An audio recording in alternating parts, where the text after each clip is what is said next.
శుభం బియాదు. ఇప్పుడు ఆంధ్రాలో జరుగుతున్న పొలిటిక్స్ మనం చూస్తూ ఉన్నాం. సమీకరణతో జరుగుతున్న పాలిటిక్స్ చూస్తున్నాము. అలాగే వైఎస్ఆర్సీపీ గారిది చూస్తున్నాం, అలాగే జగన్మోహన్ రెడ్డి గారిది, అలాగే పవన్ కళ్యాణ్ గారిది, అలాగే మనం బాబు గారు కూడా చూస్తున్నాం. అయితే చాలామంది ఒక మాట అన్నది ఏంటంటే, లాస్ట్ టైమే మనం తన సీటే తనకు గెలవలేకపోయాడు పవన్ కళ్యాణ్, ఏం చేస్తాడు అని ఒక నెగిటివ్ ఎనర్జీతో చాలామంది కామెంట్స్ చేస్తూ మన దగ్గరకు వచ్చారు. ఎలా ఉంటుంది ఈ సంవత్సరం పరిస్థితి అని. ఈ సంవత్సరం పరిస్థితికి వచ్చినప్పుడు ఏంటంటే, ఆయనకి నెత్తి మీద శనీశ్వరుడు లాస్ట్ టైం ఉన్నాడు, ఏళ్ళనాడు శని ఆరంభమైంది కాబట్టి డెఫినెట్గా తన ఎఫెక్ట్ పడింది. కానీ ఇప్పుడు ఏంటంటే, శనీశ్వరుడు మకర రాశి నుండి కుంభంలోకి వెళ్ళిపోయాడు. కుంభంలోకి వెళ్ళిపోయిన తర్వాత మూడో ఇంట్లో ఉన్నప్పుడు ఎండ్ స్టేజ్లో శుభాన్ని సూచిస్తాడు. వెళ్తూ మంచి చేస్తాడు వాడు. సో వాడు పాజిటివ్గానే ఉన్నాడు థర్డ్ హౌస్లోని. గోచార రీత్యా తీసుకున్నా కూడా గురుబలం చాలా బాగుంటుంది.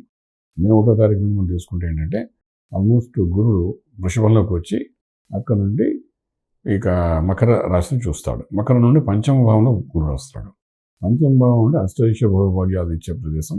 పంచమ భావం అంటే ఏది అనుకుంటే అది ధైర్యంగా సక్సెస్ఫుల్ అయ్యే ప్రదేశం. అది పంచమ భావం. గురుడు ఉన్నాడంటే ఇట్స్ అల్టిమేట్ ఫర్ ఎనీవన్. ఎవరికైనా పంచమ భావంలో గురుడు ఉన్నాడంటే ఇట్స్ ఎ గోల్డ్ వాళ్ళ కుండల్లో, వాళ్ళ జాతకంలో. సో జాతకంలో లేకపోయినా గోచార రీత్యా పంచమ భావంలోకి గురుడు వచ్చాడు. బృహస్పతి ఎప్పుడు వచ్చాడో మీ రాశి ఫలాలు ఈ సంవత్సరం క్రోధనామ సంవత్సరం దాంట్లో కూడా 14 రాజయోగం అవన్నీ ఉన్నాయని చెప్పి మనం ఆల్రెడీ చూసి ఉన్నాం. ఈ పంచమ భావంలో లేకపోతే గురుడు వచ్చి అక్కడ ఏడాది ఉంటాడు. ఈ పంచమ భావంలో ఎస్టాబ్లిష్ చేస్తాడు. సో ఇక్కడ ఏం రోజునంటే, పవన్ కళ్యాణ్ గారు గెలవడమే కాకుండా పార్టీ యొక్క జనసేన యొక్క లగ్న ప్రకారం కూడా పాజిటివ్గా ఉంది. ఇంతకుముందు కూడా చెప్పాను. ఆయన గెలవడం ఒకటే కాదు, ఆయన మేక్స్ ఏ మంచి హోల్డ్లోకి వస్తారు ఈసారి అసెంబ్లీలోని. అదే కాకుండా దానికి పోర్ట్ఫోలియో కూడా మంచి పోర్ట్ఫోలియో ఆయనకు వస్తుంది. Almost like a king maker లాగా వెళ్తారు ఆయన. ఎందుకంటే ముఖ్యమంత్రి పదవి కోసం ఆయన పాటుపడట్లేదు. ఆయన ఓ రకంగా చెప్పాలంటే ఒక యోగంలోకి వెళ్ళాలి. ఆ యోగంలోకి వెళ్ళడానికి చేసే మొదటి ప్రయత్నంలోనే ఆయనకి సక్సెస్ఫుల్ ఎమ్మెల్యేగా అవుతారు. తర్వాత మంచి పోర్ట్ఫోలియో ఆయనకు వస్తుంది. వితౌట్ పోర్ట్ఫోలియో ఎక్స్పాన్షన్ అనేది జరుగుతుంది 100%. సో ఈ సంవత్సరం ఆయనకు మొత్తం అంతా గుడ్ న్యూస్ అని చెప్పచ్చు. 6 చాలామంది అదికి వచ్చి కూడా అనమాట, తను సీటే గెలలేని వాళ్ళు పార్టీని ఏం గెలిపిస్తారు, లేకపోతే రకరకాలుగా మాటలు అనడం. అదేవిధంగా మనకు వచ్చిన వాళ్ళు కూడా, గురుగారు మీరు ఆయన గురించి ఒక 2-3 మంచి మాటలు చెప్పండి, ఏమైనా అవుతుందా అవదా, ఆయన పొజిషన్ ఏంటని చెప్తే, నేను మంచి మాటలు చెప్పగలను, జాతకమే అలాగుంది. అక్కడ మకరం మీద ఎప్పుడైతే గురు దృష్టి పడిందో మే 1వ తారీఖు తర్వాత, మే 13 ఎలక్షన్స్, మే 1తో గురుబలంతో ఉన్నాడు ఆయన. 100% సక్సెస్. అంటే వృషభ రాశి వారు అందరికీ బలం ఉంది.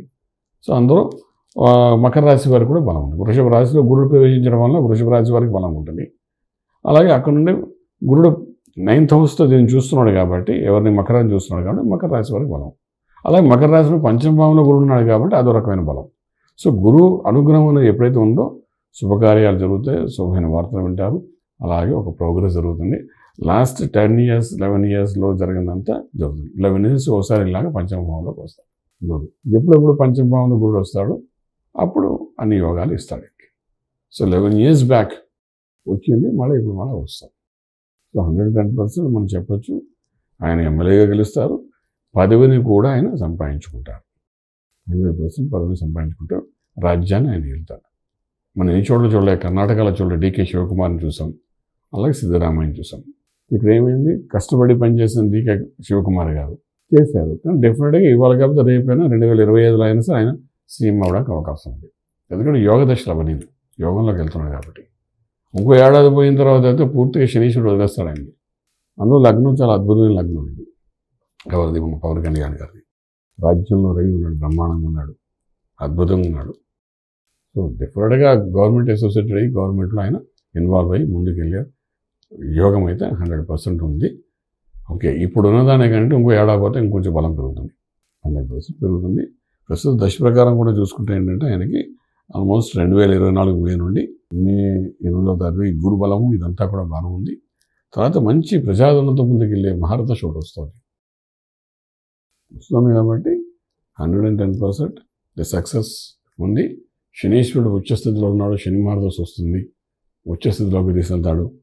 ఏ రకంగా చూసుకున్నా సరే ఆయన ఒక యోగము, ఒక రాజయోగము, ఒక విపరీత రాజయోగం కూడా ఉంది కాబట్టి ఆయన బాగుంది, హ్యాపీగా ఉంది. 110% నాకు పదవి ఆయన డెఫినెట్గా వస్తుంది. ఎమ్మెల్యే గెలవడం కాకుండా పదవితో కూడిన ఒక యోగంలో ఆయన కూర్చుంటారు. ఈ సంవత్సరాన్ని ఖచ్చితంగా చెప్పగలుగుతాం. రాజమార్గంలో రాజయోగం ఆయనకుందని చెప్పగలుగుతాం. శుభం వ్యాత్. పూర్తి వివరాలకు సంప్రదించండి శ్రీ వేదమాత గాయత్రి జ్యోతిష్యాలయం, బ్రహ్మశ్రీ మంతా సూర్యనారాయణ శర్మ గారు, Srinilayam, first floor, 101, Sai Vaibhav layout, Chitrapuri colony పక్కన, కాజాగూడ, హైదరాబాద్ 500008. సంప్రదించవలసిన ఫోన్ నంబర్ 8855559147, 8855559148, 9849996644.